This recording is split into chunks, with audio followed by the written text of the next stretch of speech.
दोस्तों नमस्कार। आज के महत्वपूर्ण करंट अफेयर के साथ मैं भानु प्रताप सिंह स्कॉलर सेंटर से आपका स्वागत करता हूं।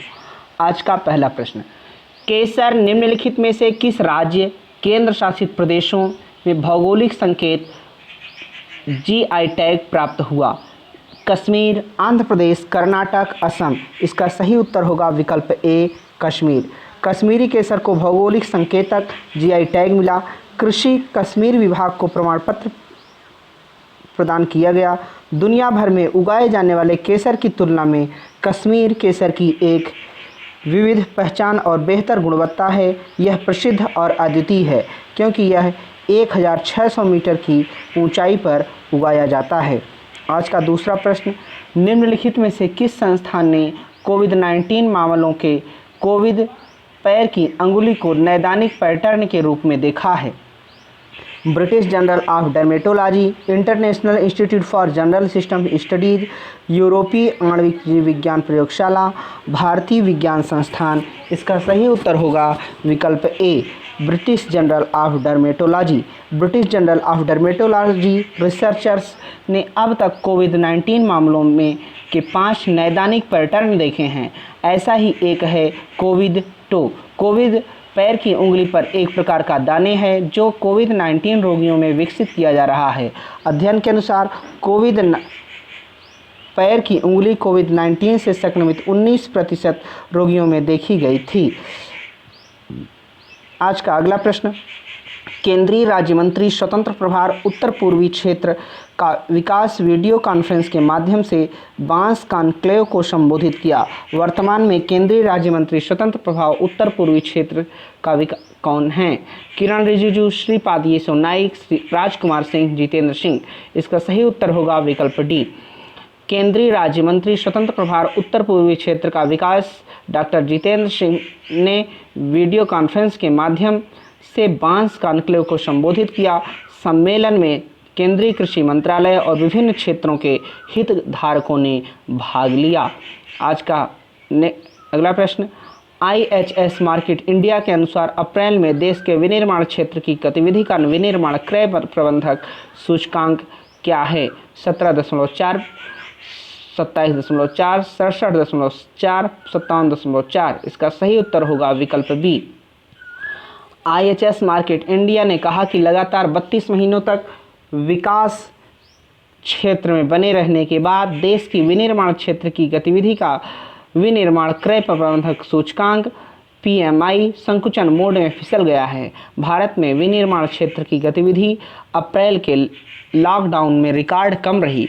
अप्रैल में PMI गिरकर 27.4 पर पहुंच गया जो मार्च में 51.8 था। 15 साल पहले डेटा संग्रह शुरू होने के बाद से इस क्षेत्र में व्यापार की स्थिति में सबसे अधिक गिरावट आई।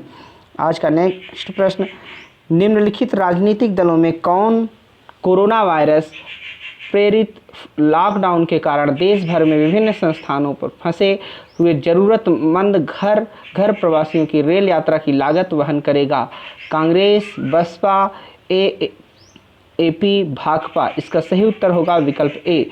कांग्रेस ने सोमवार को कहा कि कोरोना वायरस प्रेरित लॉकडाउन के कारण देश भर के विभिन्न स्थानों पर फंसे हुए जरूरतमंद घर प्रवासियों की रेल यात्रा की लागत राज्य इकाइयों द्वारा वहन की जाएगी। आज का अगला प्रश्न, उन लोगों के लिए मुफ्त टेली परामर्श के लिए कौन सी पहल शुरू की गई है जिनके पास लक्षण की तरह कोविड-19 है? आरोग्य सेतु दोस्त, आरोग्य सेतु सहायता, आरोग्य सेतु मित्र, आरोग्य सेतु की देखभाल। पब्लिक प्राइवेट पार्टनरशिप के तहत आरोग्य सेतु मित्र नामक पहल शुरू की गई है। यह सुविधा आरोग्य सेतु आवेदन में उपलब्ध है। टेक महिंद्रा के साथ साझेदारी में टाटा समूह और स्वस्थ आरोग्य सेतु मित्र लॉन्च किया गया। यह 3 निजी क्षेत्रों की फर्मों और सरकारी संस्थाओं द्वारा उपलब्ध कराए गए आंकड़ों के साथ कोविड-19 को मुफ्त ऑनलाइन परामर्श करेगा।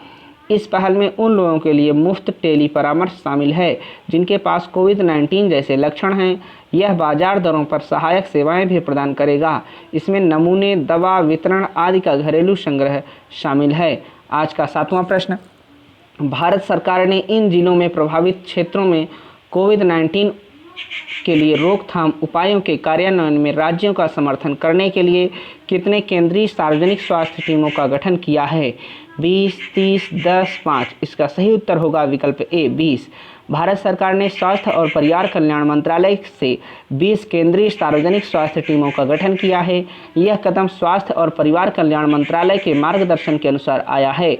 इन जिलों शहरों के भीतर प्रभावित क्षेत्रों में कोविड-19 के लिए रोकथाम उपायों के कार्यान्वयन में राज्यों का समर्थन करने के लिए टीमों का गठन किया गया है। आज का 8वां प्रश्न, प्रधानमंत्री श्री नरेंद्र मोदी 4 मई को गुट निरपेक्ष आंदोलन नैम के एक आभासी शिखर सम्मेलन में भाग लेने वाले हैं। नैम के वर्तमान अध्यक्ष कौन हैं? मिस्र, अजरबैजान, जाम्बिया, मलेशिया। इसका सही उत्तर होगा विकल्प बी अजरबैजान। प्रधानमंत्री नरेंद्र मोदी 4 मई को गुट निरपेक्ष आंदोलन के एक आभासी शिखर सम्मेलन में भाग लेने वाले हैं। शिखर सम्मेलन का उद्देश्य कोविड-19 महामारी के खिलाफ उनकी लड़ाई में सदस्य राज्यों के समन्वय को बढ़ाना है। विदेश मंत्री एस जयशंकर भी शिखर सम्मेलन में भाग लेंगे। शिखर सम्मेलन अजरबैजान के राष्ट्रपति पद के तहत आयोजित किया जाएगा, जो 2022 तक NAM के अध्यक्ष हैं। आज का 9वां प्रश्न, किस संस्थान ने एक पोर्टेबल डिवाइस ECOVSENS विकसित किया है, जिसे कोविड-19 एंटीजन का पता लगाने के लिए नैदानिक उपकरण के रूप में इस्तेमाल किया जा सकता है?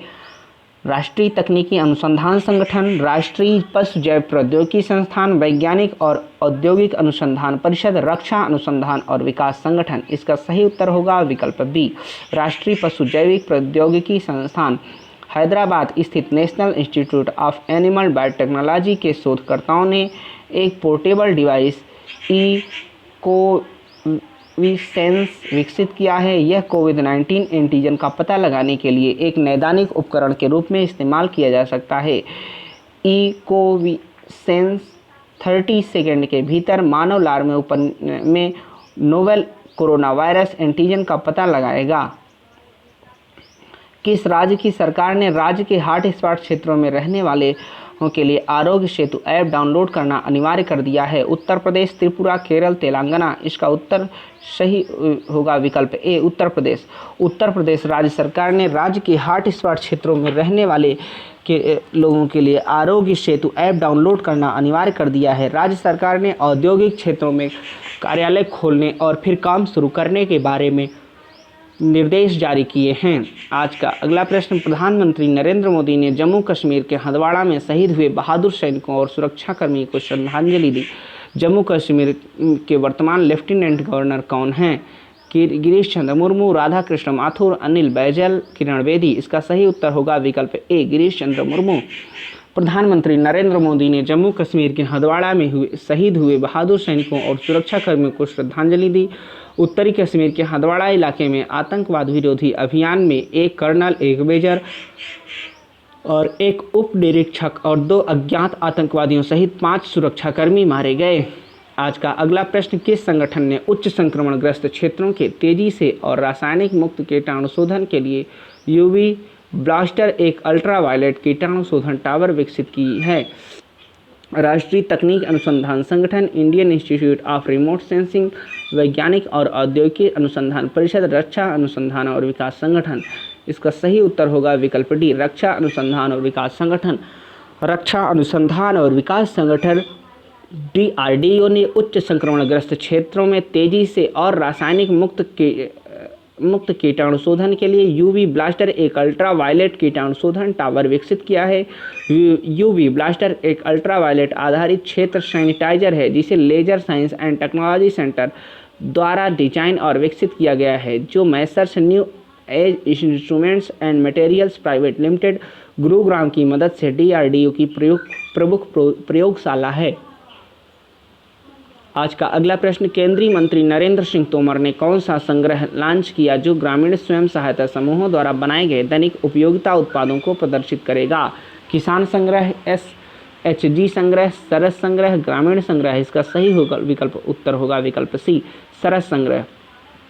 केंद्रीय ग्रामीण विकास और पंचायती राज और कृषि और किसान कल्याण मंत्री नरेंद्र सिंह तोमर ने 4 मई 2020 को नई दिल्ली में कृषि भवन में सरकारी ई मार्केट प्लस पोर्टल पर दस्तरस करने कलेक्शन लॉन्च किया।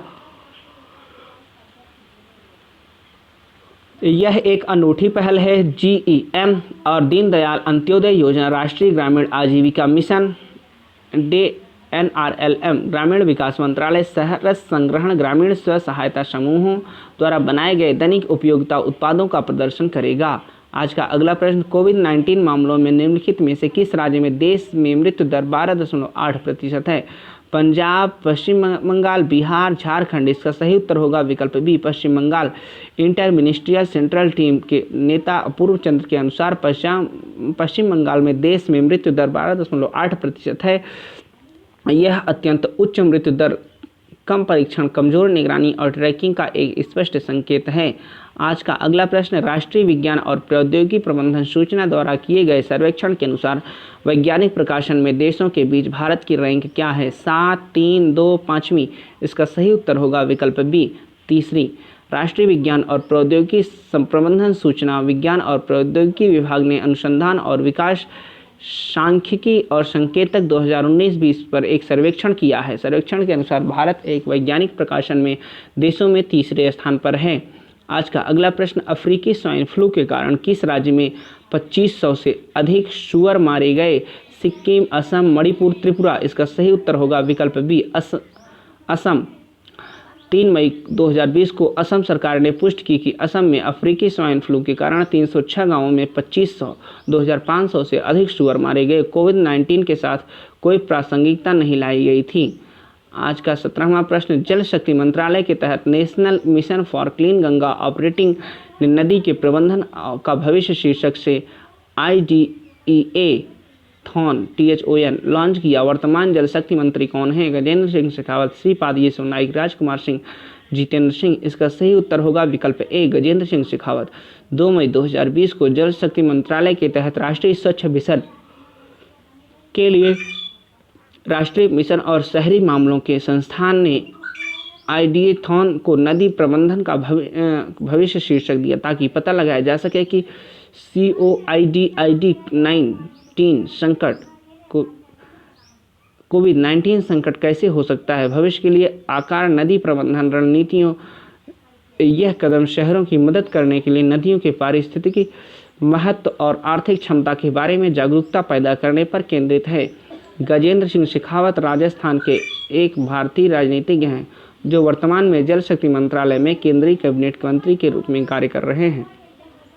आज का अगला प्रश्न, अंतर्राष्ट्रीय अग्निशमन दिवस किस तारीख को मनाया जाता है? 1 मई, 2 मई, 3 मई, 4 मई। इसका सही उत्तर होगा विकल्प सी, 4 मई। अंतर्राष्ट्रीय अग्निशमन दिवस 4 मई को मनाया जाता है। अग्निशामकों के बलिदान को पहचानने के लिए यह दिन मनाया जाता है। इसके अलावा यह दिन सुनिश्चित करने के लिए जागरूकता पैदा की जाता है कि पर्यावरण और समुदाय यथासंभव सुरक्षित हैं। आज का 19वां प्रश्न, अंतर्राष्ट्रीय खगोल विज्ञान दिवस किस तारीख को मनाया जाता है? 29 अप्रैल, 2 मई, 3 मई, 30 अप्रैल। इसका सही उत्तर होगा विकल्प बी, 2 मई। अंतर्राष्ट्रीय खगोल विज्ञान दिवस 2 मई को मनाया जाता है। दिन को वर्ष में 2 बार मनाया जाता है, एक शरद ऋतु में और दूसरा वसंत ऋतु में। अगला खगोल विज्ञान दिवस 26 सितंबर 2020 को मनाया जाएगा। इस दिन को उत्साही और पेशेवरों द्वारा आम जनता के साथ अपने ज्ञान और बाहरी स्थान के प्यार को साझा करने के लिए मनाया जाता है।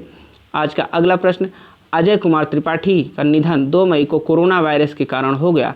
वह किस राज्य के पूर्व मुख्य न्यायाधीश थे? हरियाणा, बिहार, झारखंड, छत्तीसगढ़। इसका सही उत्तर होगा विकल्प डी, छत्तीसगढ़। छत्तीसगढ़ उच्च न्यायालय के पूर्व मुख्य न्यायमूर्ति अजय कुमार त्रिपाठी का 2 मई को निधन हो गया। वह 62 वर्ष के थे। दिल्ली के एम्स कार्डियक अरेस्ट में से पीड़ित होने के बाद उनका निधन हो गया। उन्हें 2 अप्रैल को कोरोना वायरस के लिए सकारात्मक परीक्षण किया गया था। इसका सही उत्तर होगा अतः विकल्प डी, छत्तीसगढ़।